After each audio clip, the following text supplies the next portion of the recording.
Magandang tanghali po. Oras na para sa may init na balita.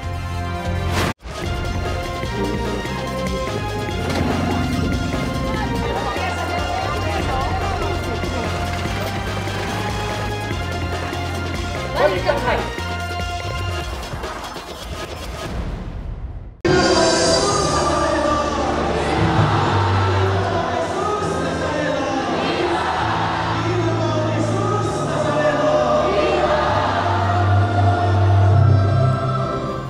Nakatutok ang GMA Integrated News sa nagpapatuloy na pahalik o pagpupugay sa Poong Jesus Nazareno. At live po ako mag-uulat mula dito sa Quirino Grandstand para sa pinakasariwang balita sa bisperas at pista ng Poong Jesus Nazareno. Mula naman dito sa GMA Integrated News Center, ihahatid din namin ang iba pang malalaking balita sa loob at labas ng bansa. Sa ngayon, medyo makilimlim ang lagay ng panahon dito sa Quirino Grandstand kung saan napakahaba na ng pila ng mga deboto dito sa pagpupugay o pahalik dito sa Poong Jesus Nazareno. Umaabot na ang pila hanggang sa may kilometer 0 o lagpas pa dito sa may San Lorenzo Plaza.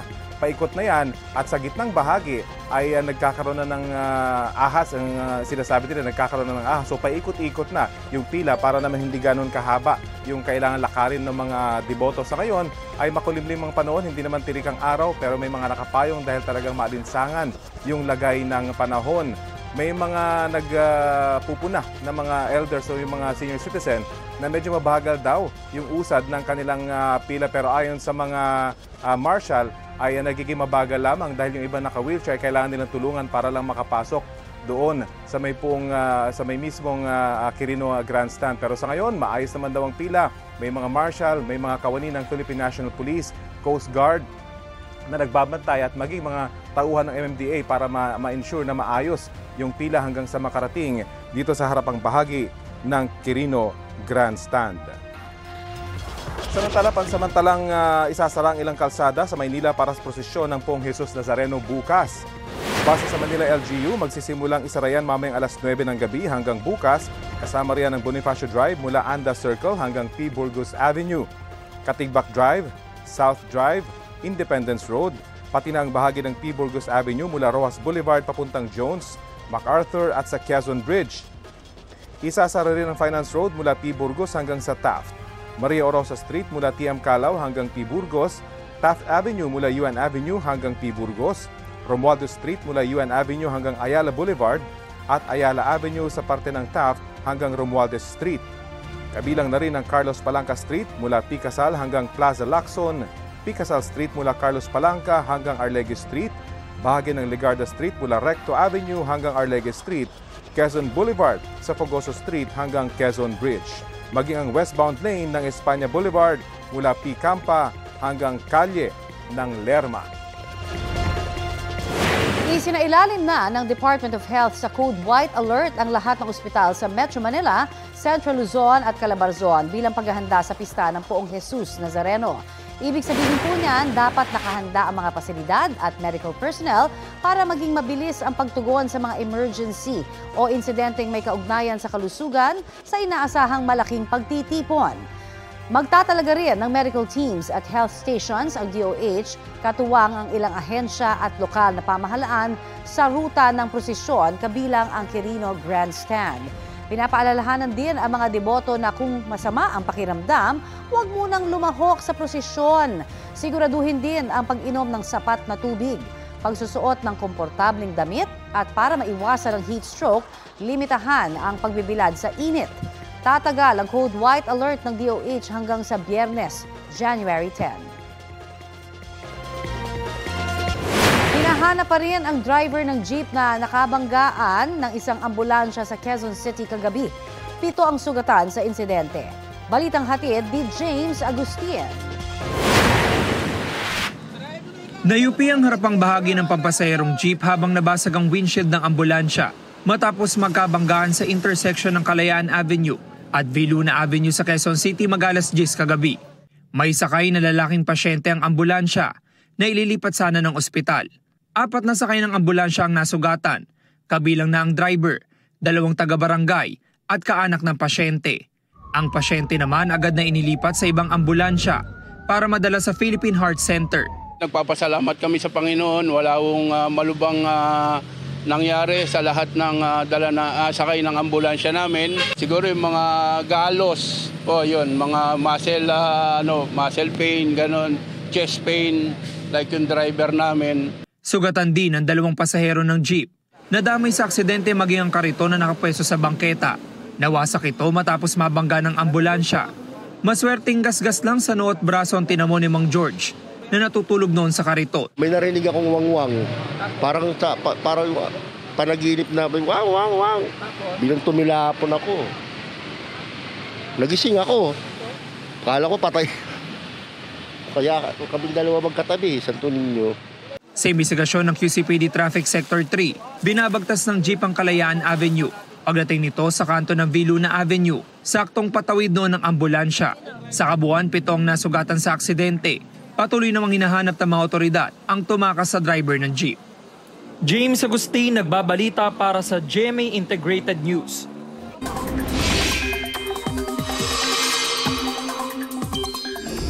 Muling binaha ang ilang panig ng Mindanao. Sa Barangay Ladol sa Alabel, Sarangani, ilang mga bahay ang pinasok ng tubig. Rumag-asari ng baha na may kasamang mga bato at putik hanggang sa National Highway. Ilang residente ang sinaklolohan ng mga otoridad. Umapaw rin po ang tubig sa ilang bahagi ng Coronadal South, Cotabato. Ang mga motorista nagdahan-dahan sa pagbaybay sa kalsada na nagbistulang ilog. Ang ilan naghanap ng alternatibong ruta. May naitala rin pong landslide sa nasabing lungsod. Isang backhoe ang nahulog sa bangin dahil sa pagragasa ng tubig mula sa bundok at pagguho ng tinutungtungan nitong lupa. Wala namang naiulat na nasaktan. Ayon sa Pag-asa, mga local thunderstorm ang nagdulot ng masamang panahon sa Mindanao. Magpapatuloy po yan ngayong araw maging sa malaking bahagi ng Visayas. Base sa rainfall forecast ng Metro Weather, uulanin muli ang halos buong Visayas at Mindanao sa mga susunod na oras. Asahan din po ang ulan sa ilang panig ng Luzon, lalo sa southern section. Posible ang heavy to intense rains na maaaring magdulot muli ng baha o landslide. Mainit-init na balita, nabawasan ang mga Pilipinong walang trabaho o unemployed nitong Nobyembre. Ayon sa Philippine Statistics Authority, 1.66 million ang mga walang trabaho o katumbas ng 3.2% ng labor force ng bansa. Mas kaunti kumpara sa halos 2 million na unemployed noong Oktubre. Kabilang sa mga pinakamaraming bagong trabaho noong Nobyembre ang wholesale at retail, repair services, pati sa manufacturing at transportation sector. 5.53 million naman ang mga underemployed noong Nobyembre. Sila yung may mga trabaho pero mas mababa sa kanilang kakayahan o kaya'y nakukulangan sa kanilang kita. Ayon sa National Economic and Development Authority, kabilang sa mga susunod nilang tututukan ang skills training ng mga manggagawa para mas lumawak pa ang kanilang mga oportunidad.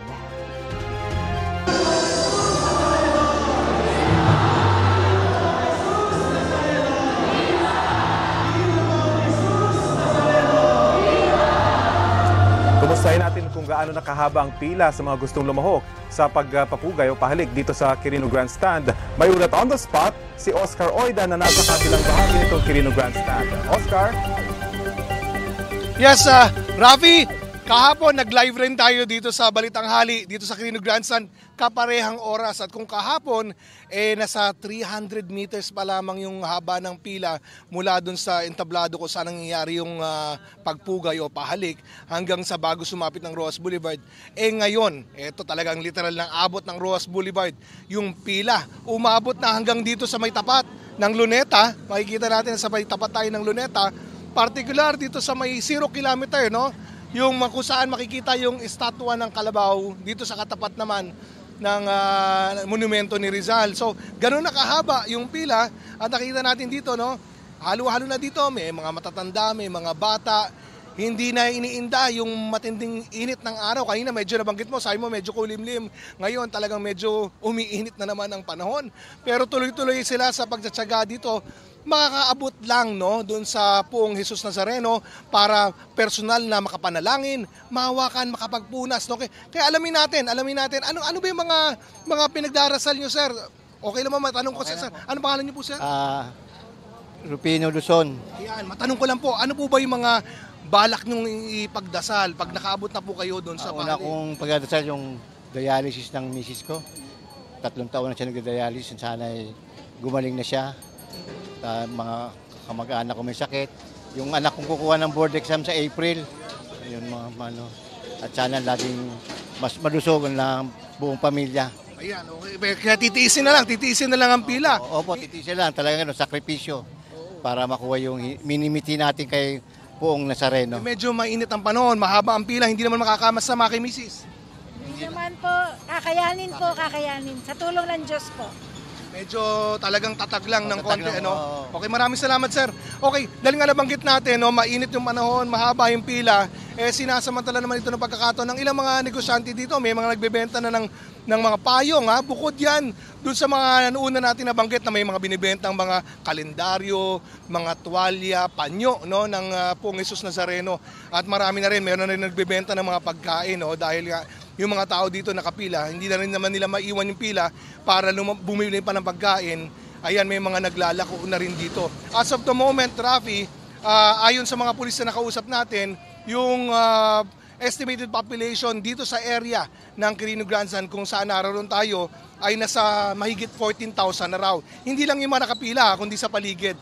Pero yung mga pumila dito ngayong araw mula kanina pang alas 12 ng hating gabi ay umabot na raw sa 24,088 ayon sa mga nagtatala ng bilang. At posible, malaki talaga yung posibilidad habang lumilipas ang panahon, habang papalapit ang pista ng Jesus Nazareno, mas dadami pang dadagsa dito sa Quirino Grandstand para sa nangyaring pahalik o pagbibigay pugay sa Poong Jesus Nazareno. Balik muna sa iyo, Rafi. Maraming salamat sa iyo, Oscar Oida. Ito na po ang mababilis na balita. Nagbanggaan ang 2 bus sa EDSA busway sa bahagi ng Main Avenue sa Quezon City kaninang umaga. Ayon sa ulat ng Super Radio DZBB, magkasunod ang 2 bus. Bumangga raw sa likurang bahagi ng isang bus ang kasunod nitong bus at nahagip pa ang isang SUV. Ang nakabanggaang bus basag ang harapang salamin. Ayon sa driver ng bus, nawalan siya ng preno kaya sinubukan niyang ikabig pakaliwa kaya tumama naman sa bus at SUV. Wala namang naiulat na sugatan sa insidente. Nagpabigat po yan ng trapiko sa EDSA southbound hanggang sa matanggal ang 2 naaksidenteng bus. Mahigit 30 sasakyan ang natikita ng MMDA ngayong araw sa clearing operation sa ilang kalsada sa Quezon City. Kabilang po dyan ang 2 armored car na nakahambalang sa bangketa sa Quezon Avenue. Hinatak naman ang isang sports car at ilan pang mga nakaparadang sasakyan sa gilid ng mga kalsada sa Dapitan sa Maynila. Pati ang isang ambulansya na pinarada naman sa poste na may karatulang no parking, tow away zone. Hindi raw yan ang unang beses na natikitan ang ambulansya. Isa pang ambulansya ang natikitan din. Sinita rin ng mga otoridad ang ilang nagtitindang sinakop na ang bangketa. Hulikam ang mabilis na pagtahak ng tricycle na yan sa pababang bahagi ng kalsada sa Barangay Bato sa Toril, Davao City. Maya-maya isang aso po ang tumawid at yun nasagasaan ng tricycle. Nagpaikot-ikot po ang tricycle bago tuluyang huminto. Isang pasahero ang makikitang tumilapon mula sa loob ng tricycle. Ayon sa mga pulis, nabagok ang ulo ng pasahero na naging sanhi ng kanyang pagkamatay. Patay rin po ang aso. Sugatan naman ang driver na nasa kustudiya na ng mga pulis. Hindi siya nagbigay ng pahayag. Mahaharap po ang driver sa reklamong reckless imprudence resulting in homicide.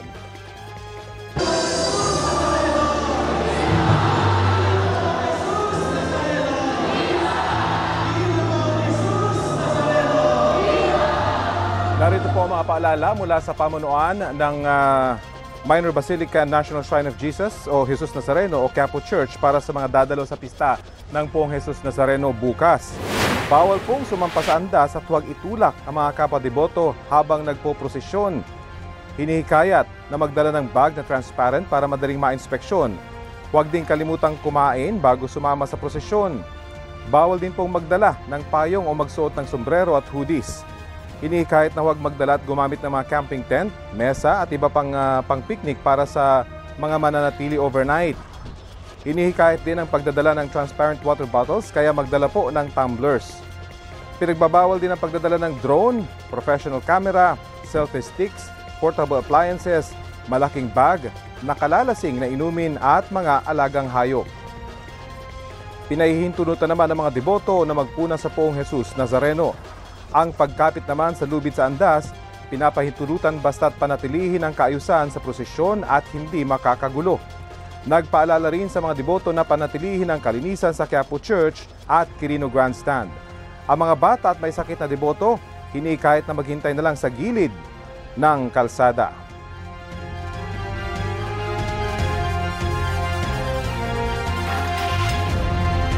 Samantala sa ari-saring deboto nga ating nakapanayam at nakausap dito sa mahabang pila para sa pahalik o pagpupugay sa Poong Jesus Nazareno. Marami ang mga nakatatanda, may mga may kapansanan, meron din may mga kabataan at may mga nag-leave sa trabaho para makarating dito at makapagbigay pugay sa Poong Jesus Nazareno. Karamihan may matitinding kahilingan kaya titiisin daw ang mahabang pila at init ng panahon, may parating lang sa Poong Jesus Nazareno ang kanilang kahilingan. Nakausap natin ang isang 71 years old na matagal ng deboto na hindi nakasama ang kanyang asawa ngayong taon dahil meron daw itong karamdaman. Meron din tayong nakausap na first time pumila para sa pagpupugay at bagong deboto lang ng Poong Jesus Nazareno. Ipinalangin daw niyang gumaling ang kanyang ama mula sa sakit noong nakarang taon, pero pumanaw pa rin ito. Narito ang pahayag ng ating mga nakausap na deboto. Kasi prostate cancer ako, stage 3. Yun po pinagdadasal ko. Matotal na mawala na po yung sakit ko. At ganun din po sa mga anak ko, apo ko, sa asawa ko, lalo po sa asawa ko. Yun ang pinanalangin ko sa Panginoon. Good health sa family, tapos sa career, ganun po. Wala ka namang pinagdadaan ng malaki ngayon? Wala namang ganun? Wala naman, sir. Maliban lang sa sa pagre-recover sa pagkawalan ng daddy ko.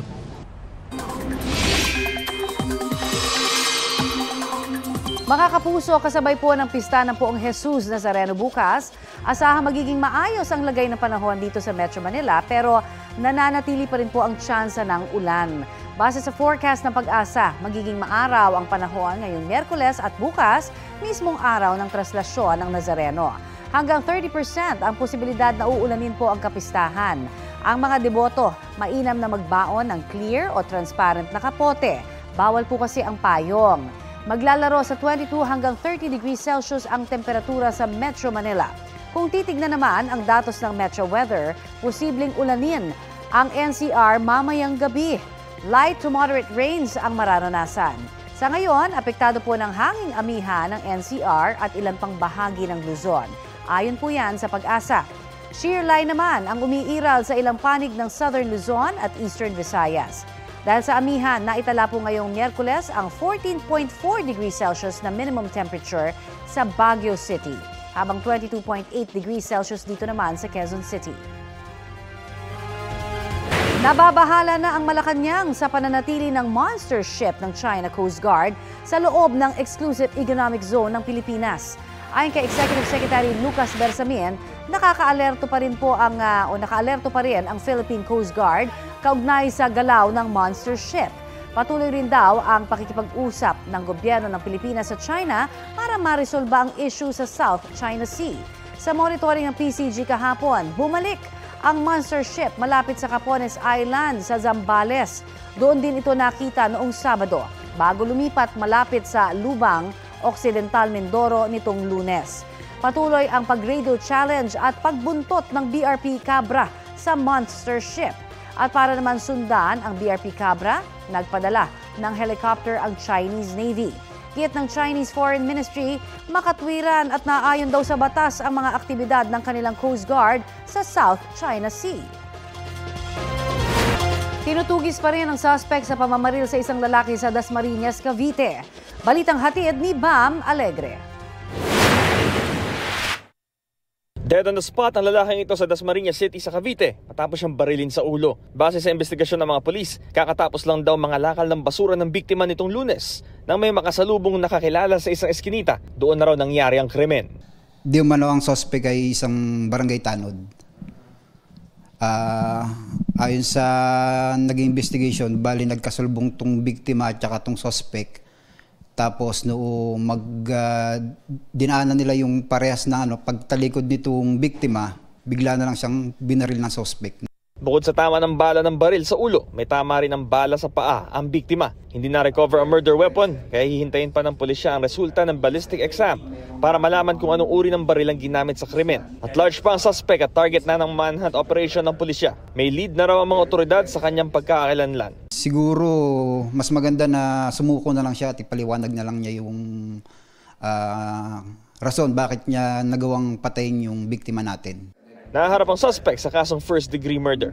Bam Alegre, nagbabalita para sa GMA Integrated News. Lumobo sa mahigit 16 trillion pesos ang utang ng Pilipinas noong katapusan ng November 2024. Ayon sa Bureau of the Treasury, mas mataas ito ng 0.4% o mahigit 70 billion pesos kumpara noong October 2024. Sa kabuang utang ng Pilipinas, nasa 5.17 trillion pesos o mahigit 32% ang external debt o inutang sa ibang bansa. Paliwanag ng Bureau of the Treasury, kabilang sa mga dahilan ng paglaki ng utang ng bansa ay ang paghina naman ng piso kontra dolyar. Ito ang GMA Regional TV News. Balita naman tayo sa Visayas at Mindanao mula sa GMA Regional TV.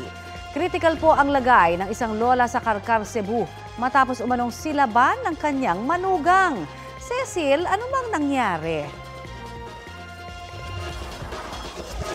Connie, may personal na alitan daw kaya binuhusan ng gasolina at sinilaban ng lalaking manugang ang kanyang biyanan.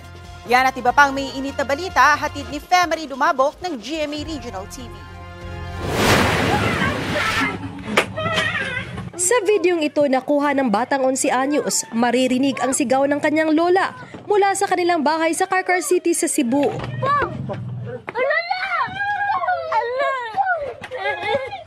Hindi nakita sa video pero nasusunog na pala noon ang 84 anyos na lola matapos umanong buhusan ng gasolina at silaban ng ama ng bata.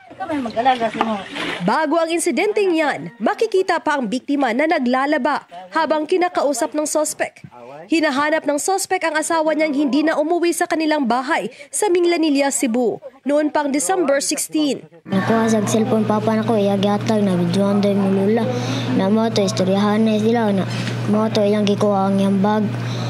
Iyang gikuha ang tumbler na naisulod daw. Na nakasimot mo ko. Kanya, baho ugas. Kritikal ang lagay ng lola na nagtamo ng 3rd-degree burn. Hawak na ng pulisya ang suspect.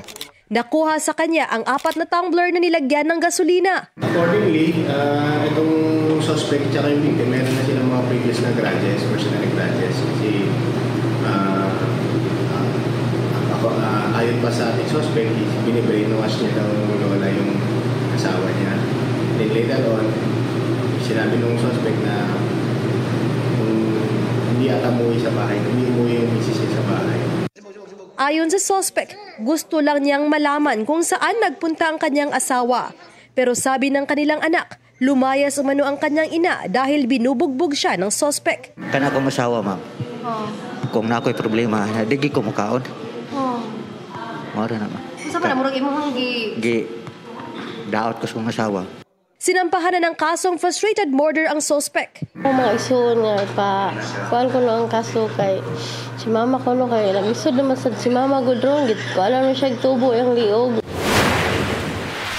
Sa Lapu-Lapu City, pinagtulungang bugbugin ng isang grupo ang isang lalaki. Sinubukang pumagitna ng isang gwardya, pero sa dami ng mga suspect, hindi niya sila nabuwag. Maya-maya, nagpulasan na rin sila. Ligtas ang biktima na nagtamo ng mga saksak sa likuran at paa. Sumuko naman ang 18 anyos na suspect sa alkalde ng lungsod at agad tinukoy ang pagkakakilanlan ng 7 pang sangkot. 5 sa iba pang suspect ay mga minor de edad na nasa kustodya na ng CSWD at nasa home care facility. Ayon sa pulisya, kasamahan ng biktima ang unang lumapit sa grupo ng mga suspect pero ang biktima ang naabutan. Git naman ng mga suspect, pinagripa ng isa nilang kasamahan kaya nila nilapitan ang kabilang grupo. Yung kauban, nabitbig armas, nabitbig og speak sa luyo. na-expect niya. Mato nabantay mag-uban, mato gihon na nagdunggab. Mahaharap sa frustrated murder ang mga suspect. Patuloy ang investigasyon.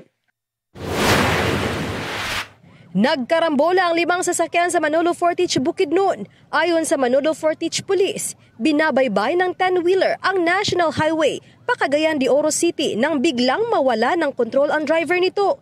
Bumangga ito sa isang motorsiklo, isang freezer van at isang pickup truck. Nadamay rin ang isang nakaparadang elf truck.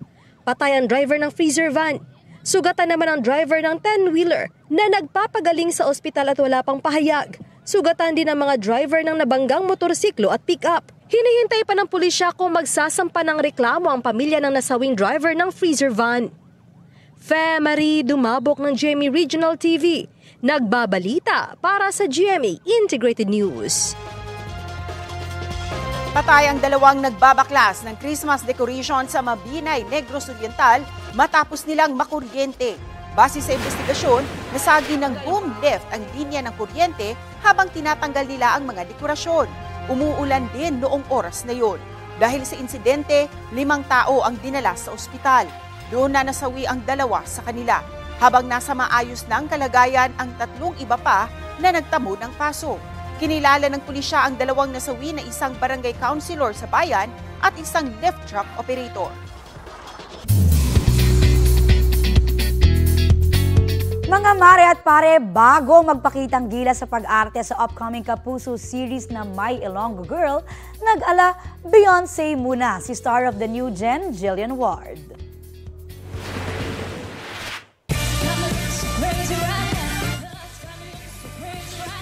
Channeling her inner Queen Bee at showing her vocal prowess. Pinawaw ni Jillian ang viewers at netizens sa kanyang Crazy in Love production sa All Out Sundays. Kasama rin ni Jillian na bumati sa mga kaayos barkada ang ilang cast members ng series ng My Ilonggo Girl na mapapanood na sa January 13 sa Lunes na po yan sa GMA Prime, 9:35 p.m. Sa pagsalang naman ni Jillian sa GMA Integrated News interviews, ni-reveal ng aktres na hiwalay na ang kanyang mga magulang noong 1 taon. Dito raw siya humuhugot ng emosyon sa bawat eksena. Gayunman, mas nangibabaw ang pagmamahal sa kanyang pamilya.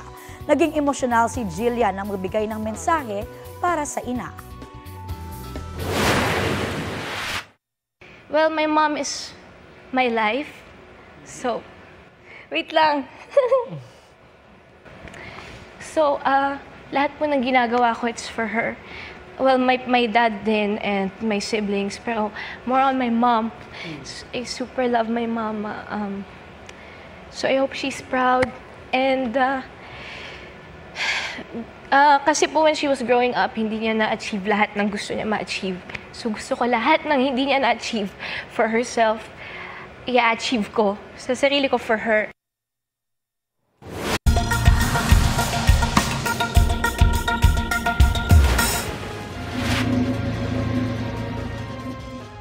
Bumagsak ang kisame at ilang paninda ng isang tindahan sa Tibet sa gitna ng pagyanig ng magnitude 6.8 na lindol. Kita rin ang lakas ng pag-uga sa iba pang pasilidad tulad ng power station at gasolinahan. Nagtakbuhan ang ilang residente sa kalsada at maraming ari-arian ang nawasak. Hindi bababa sa 126 ang patay sa Tibet dahil sa lindol. Halos 200 naman ang sugatan. Patuloy ang rescue operations para sa mga natrap sa debris. Nagpadala na rin ng dagdag na tulong ang China na nangangasiwa sa Tibet bilang autonomous region. Naramdaman din ang lindol sa ilang kalapit na bansa tulad ng Nepal, India at Bhutan.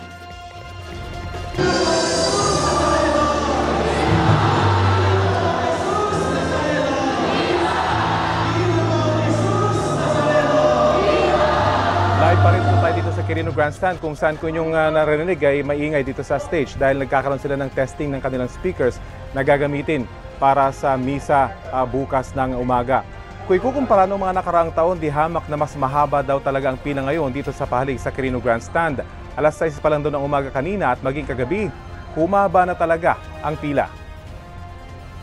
Dito sa Quirino Grandstand ay umabot na dito sa may kilometer 0. Tingnan natin kung gaano talaga ito kahaba.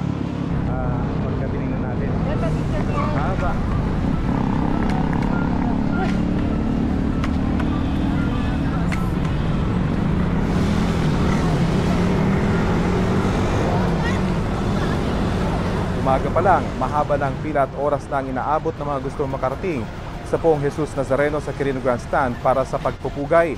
Ayon sa mga marshal, posibleng mas marami lang talagang deboto ang maagang pumila ngayong taon kumpara sa mga nakaraang taon kaya maagang humaba ang pila rito. Tulad ng mga nakaraan, may hiwalay na pila naman para sa mga senior citizen pero may mga nakatatandang pinuna ang tila mas mabagal na daloy ng pila ngayon. Maswerte na lang at hindi ganong tirik ang araw kaya medyo maaliwalas ang panahon bagamat maya't maya ay kumukulimlim ang kalangitan. May mga nakabantay na mga marshal at mga kawani at tauhan ng MMDA, Philippine Coast Guard at PNP para tiyakin maayos ang pila at matulungan ang mga may mangangailangan ng tulong. May mga nakantabay ding emergency personnel. Sa gitnang bahagi ng pila, umiikot na ito ng ilang beses para naman mapaiksi kahit paano ang lalakaran ng mga deboto bago makarating sa harapang bahagi ng grandstand. Hindi naman mawawala ang mga vendors na nagbebenta ng sari-saring paninda mula sa mga panyo at tuwalya na may imahe ng Poong Jesus Nazareno hanggang sa mga pampalamig at mga merienda. Sa haba ng pila, nagiging magkaibigan na nga daw ang mga debotong ilang oras nagtsatsaga hanggang sa makarating sa Quirino Grandstand. Ganyan nakahaba yung pila dito sa may Quirino Grandstand. Yung iba daw oras ang binibilang bago sila makarating sa bahaging ito ng pila dito sa Quirino Grandstand. Pero matyaga pa rin na itong gagawin dahil sa kanilang pananampalataya.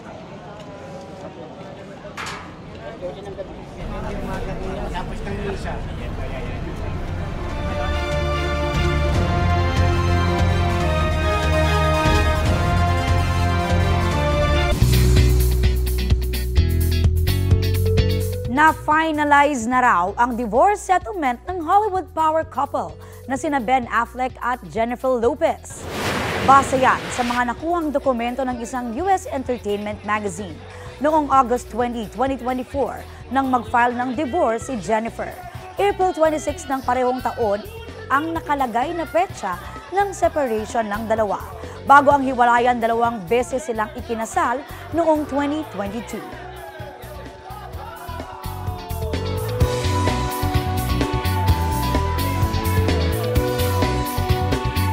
Patuloy na nangunguna ang mga flagship radio station ng Kapuso Network sa Mega Manila Airwaves. Batay sa radio audience measurement data ng Nielsen Philippines, may 52.5% audience share ang Super Radio DZBB nitong December 2024. 48.2% naman ang audience share ng FM station na Barangay LS 97.1 Forever. Bukod sa Metro Manila, nanguna rin ang mga radio station ng GMA Network sa airwaves ng ilang lungsod noong 4th quarter ng 2024. Tulad ng DWRA 92.7 MHz sa Baguio at DYSI 1323 kHz at DYM 93.5 MHz sa Iloilo. Ito ang GMA Regional TV News. Balita sa Luzon mula sa GMA Regional TV, may nasunog na motorsiklo sa Dagupan, Pangasinan. Chris, anong kwento dyan? Bonnie, hindi rin alam ng may-ari kung bakit biglang nag-apoy ang kanyang motorsiklo. Wala naman daw siyang alam na sira nito. Yan at iba pang mainit na balita hatid ni Glam Kalikdan Dizon ng GMA Regional TV. Halos tupukin na ng apoy ang motorsiklong yan na nakaparada sa gilid ng kalsada sa Dagupan, Pangasinan. Kwento ng may-ari nito na si Basilio Reposo, pauwi na sana siya nang hindi umandar ang kanyang motorsiklo. Nang subukan ulit niyang paandarin, doon na yon nagliyab. Napansin ko habang nakaupo ako, lumiliyab na palakas ng palakas. Tinulak ko na yung motor ko palapunta di sa kalsada para wala na madamay. Hindi naman alam ni Reposo kung bakit nagliyab ang kanyang motorsiklo, lalo't wala naman iyong problema. Agad namang rumisponde ang mga naka-duty na barangay official at tanod. Sa mga ganyang emergency cases. Okay. So, presence of mind, sabi ko nga, and then yun ang inisip nila kagad, paano nila ito mapuput out yung fire. So, yun, naisipan nila, meron tayong fire extinguisher dito, and then with the help din ng City Health Office natin, sa mga staff nila dyan, na-extinguish po yung sunog. Sa Dingras, Ilocos Norte, sugatan ng isang negosyante matapos tambangan sa bahagi ng Barangay Media. Ayon sa mga otoridad, minamaneho ng negosyanteng si Ninette Santos ang isang SUV na may sakay ring 3 pang pasahero. Maya-maya, nilapitan siya ng nakamotorsiklong mga sospek at malapitang binaril. Tinamaan siya sa dibdib at agad isinugod sa ospital. Inaalam na ang motibo at kung sino ang nasa likod ng pamamaril. Patay sa saksak ang Southeast Asian Games gold medalist at airman first class na si Mervin Guarte sa Calapan Oriental, Mindoro. Ayon sa pulisya, nakipag-inuman si Guarte sa bahay ng kaibigan niyang konsehal. Nakitulog siya sa sala at doon sinaksak madaling araw kahapon. Nakatakas ang salarin pero naiwan ng dugo ang kutsilyo na ginamit umano sa krimen. Naisugod pa si Guarte sa ospital at nakausap ng investigador bago masawi. Kasama sa mga iniimbestigahan ng pulisya ay kung may alitang nangyari habang nasa inuman ng biktima. Ilang beses nagbigay ng karangalan sa bansa si Guarte para sa athletics at obstacle course racing. Kabilang dyan ang mga naiuwi niyang 2 gold medals mula sa 2019 at 2023 SEA Games. Nangako ng suporta ang Philippine Air Force sa pamilya ni Guarte at makikipagtulungan din daw sa investigasyon. Glam Calicdan Dizon ng GMA Regional TV, nagbabalita para sa GMA Integrated News. Isang sawa naman ang nakitang tumatawid sa isang kalsada sa Rosario, Cavite. Sa kuhang yan ng mga empleyado ng isang hotel sa Barangay Tejeros Convention, makikita ang ahas na gumagapang patawid sa Center Island ng kalsada. Humingi sila ng tulong sa mga otoridad para i-rescue ang nasabing sawa na may habang 13 talampakan at may bigat na mahigit sa 15 kilo. Na-turnover na sa Municipal Environment and Natural Resources Office ang naturang sawa. Ayon sa mga otoridad, posibleng gutom ang sawa at naghahanap ng pagkain kaya ito lumabas mula sa lungga nito.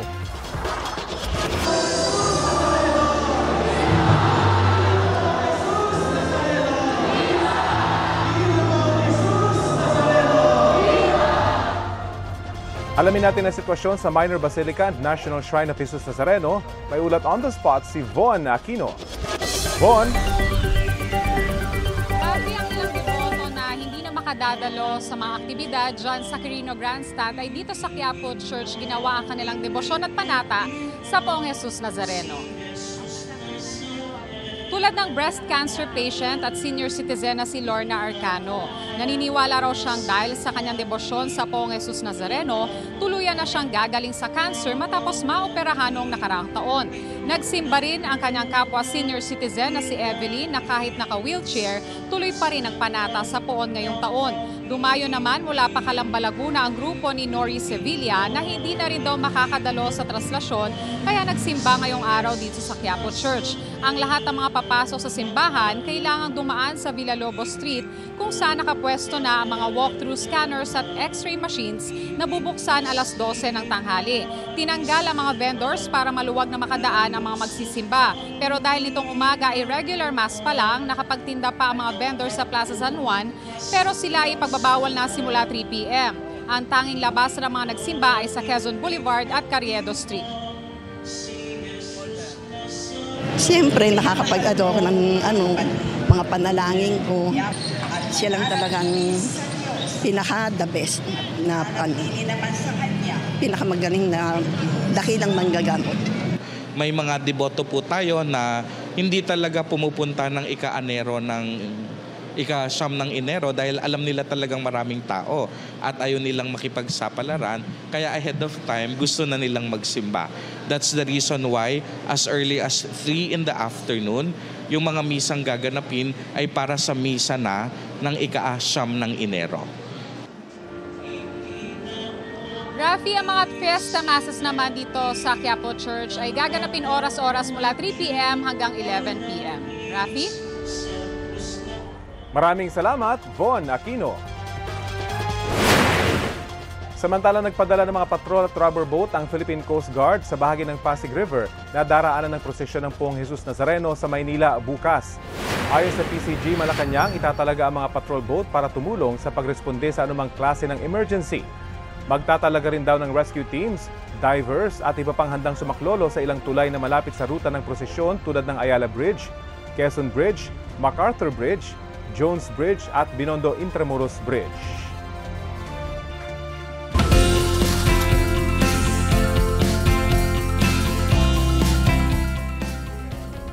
May mga gusto bang magsimula na ng negosyo ngayon 2025? Pues, may mga posibleng pumatok na business ideas ayon sa Philippine Chamber of Commerce and Industry. Balitang hatid ni Katrina Son. Nang nauso ang work from home nitong pandemic, sumabak sa pagnenegosyo ang empleyadong si Roxanne. More online of food business kami. Yun yung naging bread and butter namin ng husband ko. Natigil siya nang magbalikan na on-site ang mga trabaho. Ngayong 2025, balak daw mag-business muli ni Roxanne kahit napapaisip dahil mahal ang mga bilihin. Additional income po kasi so far since magdadalawa na yung college ko, kailangan po natin ng extra income. Si Ginaline naman, ready-to-wear clothes ang negosyo noon. Natigil man, nag-iipon daw siya para makapagsimula muli. Kung sakaling mabigyan ng chance magkaroon ng puhunan, ganun, kasi mas sanay na ako sa in and out.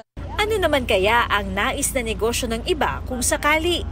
For me, it's coffee shop kasi lahat naman tayo nahihilig na sa coffee. Mga pastries. Feeling ko hinahanap-hanap pa rin nila yung mga pagkain na something to parang mababaon nila. Para sa akin, mga parisan.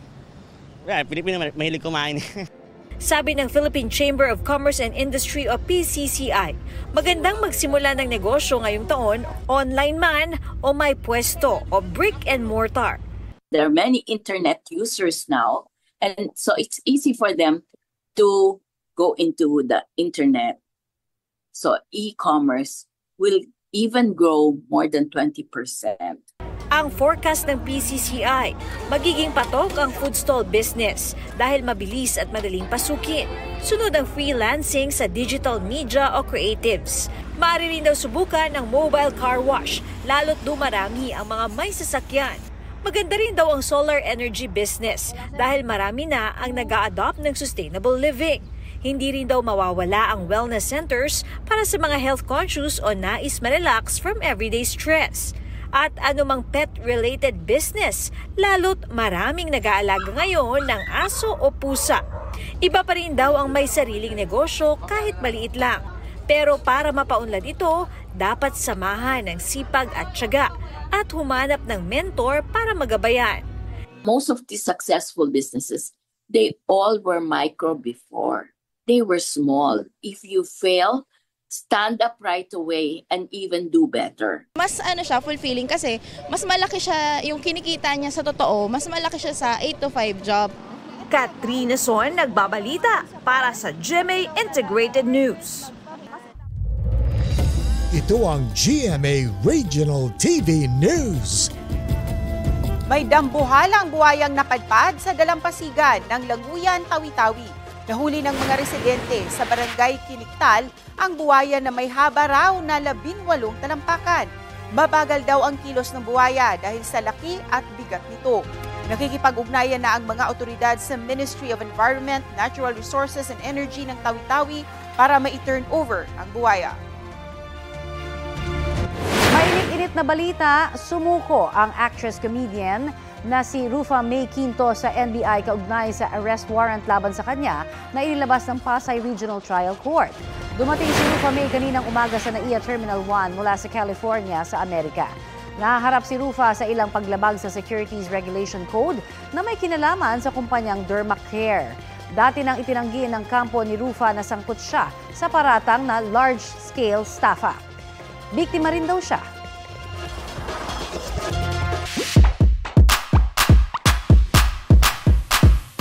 Basta ganitong malamig ang panahon, syempre, bida yung mga pagkain may sabaw. Oo, lalo ngayon, malamig din ngayon sa studio.